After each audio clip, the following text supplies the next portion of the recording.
We are group 2, and my name is Miriam. I'm starting off this lesson in regards to perimeter and area. I'm here with Lauren, and the other student who is with us is going to edit her portion into the video later on because she's unable to meet with us. We focus on area and perimeter, and that's our 3.7 TEKS, and we decided to start off with our book, Perimeter and Area and Volume, so we can get the students introduced to the what is a perimeter and what is area. And I believe this book is a good way to start off a lesson because it gets them thinking, and it has visuals in regards as to what's the difference between area and perimeter. Over here I do have a brain teaser for them to be able to play with. These are some manipulatives that I created myself for them to be able to explore and everything.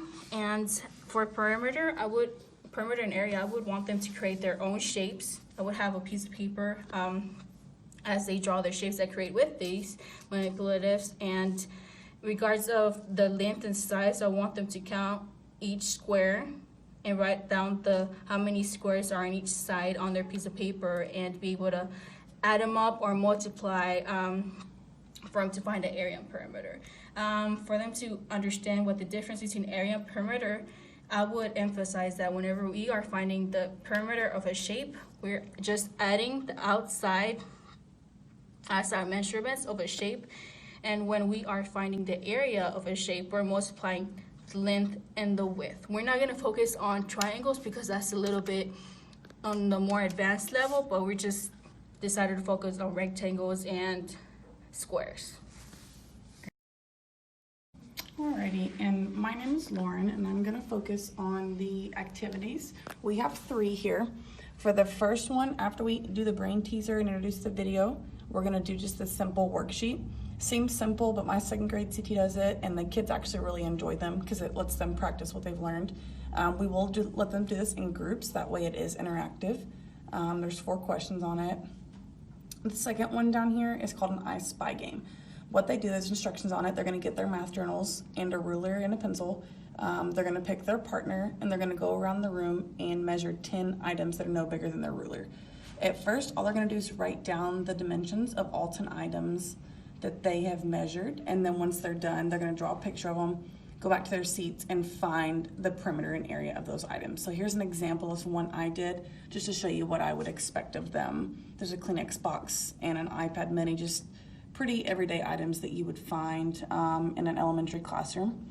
I think they would really enjoy that one because it's not only fun for them and it's engaging, it lets them move around the room. So they're not stuck at their desks doing worksheets like they would with the first activity. The third one down here is called Area and Perimeter Board Game. And what it is I made this up. I'm sure it's out there, but I made this one. It involves rolling a die to see how many number of spaces they're going to move. Once they land on a space, which is right here, here's the board game. Let's say they land right here on this third one. They're going to draw a card from the pile. They'll be face down. They're going to find either the perimeter or the area of whatever that card is asking them to do. As long as they get it right, they get to stay on that spot. If they get it wrong, they have to go back one. Now this one says go back 2, so if they were to land here, they'd have to go back to start. So it's really good motivation for them to really engage and learn the perimeter area. That way they can get all the way through the board game and end it. And then of course, whoever ends first would win the game. These games and activities are really fun and engaging for them. They're stimulating. It kind of gets all the senses involved. And then the last thing that we've got is our technology. Technology in the classroom can be very beneficial. It can help children become excited about the subject that otherwise they may have found boring. In this lesson, we use a smartboard to help them become excited about the plan. We will have interactive lesson plans that we can control throughout the room. To begin with, we will start a video that we have found on Flocabulary's website. I have found that children have enjoyed videos from this website. Once I get done, there will be many tools at their disposal to help them learn.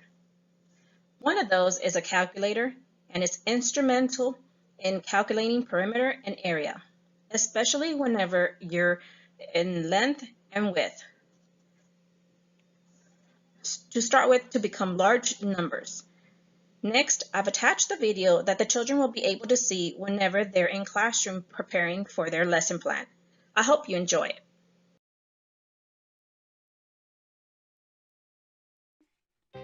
It's the year 2060 and you're colonizing Mars. You're about to buy a plot of land, but you have a dog and you want to make sure he has enough space to run around. You also want to build a fence so he can't escape. So first you want to know how big the backyard is, and then you want to know how far it is around.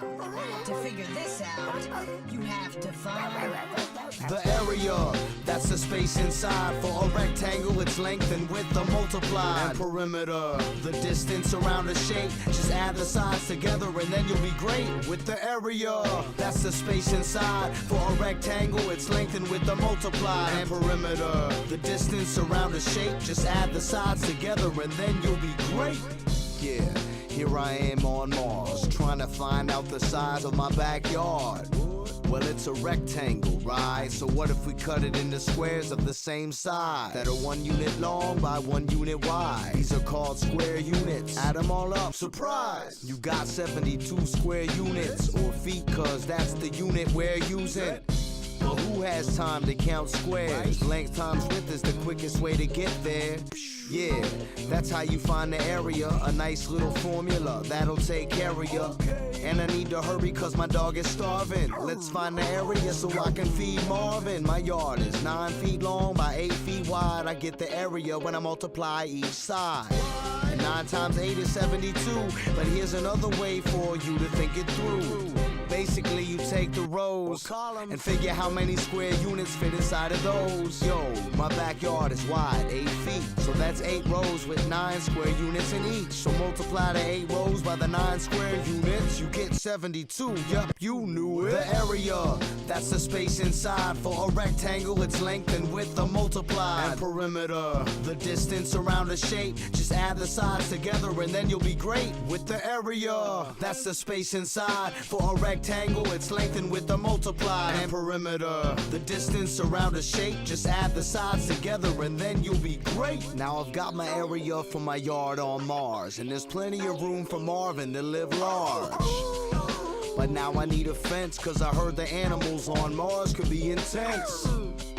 So I'll need a perimeter, the distance around my whole yard. How do you get it? Yeah, just add up the length of the sides. 9 plus 8 plus 8 plus 9's a perimeter of 34 feet. And oh yeah, that's regular units and not units squared.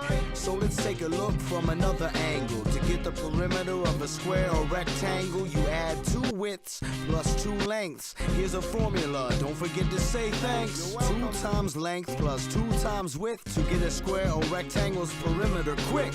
So let's try it with my Martian backyard. Come on, get ready, y'all. It's not that hard. 2 times the length of 9 is 18. And 2 times the width of 8 is 16. And 16 plus 18 is 34. Now if I could stop Marvin from making a dirty floor. Come on, Marvin. Seriously.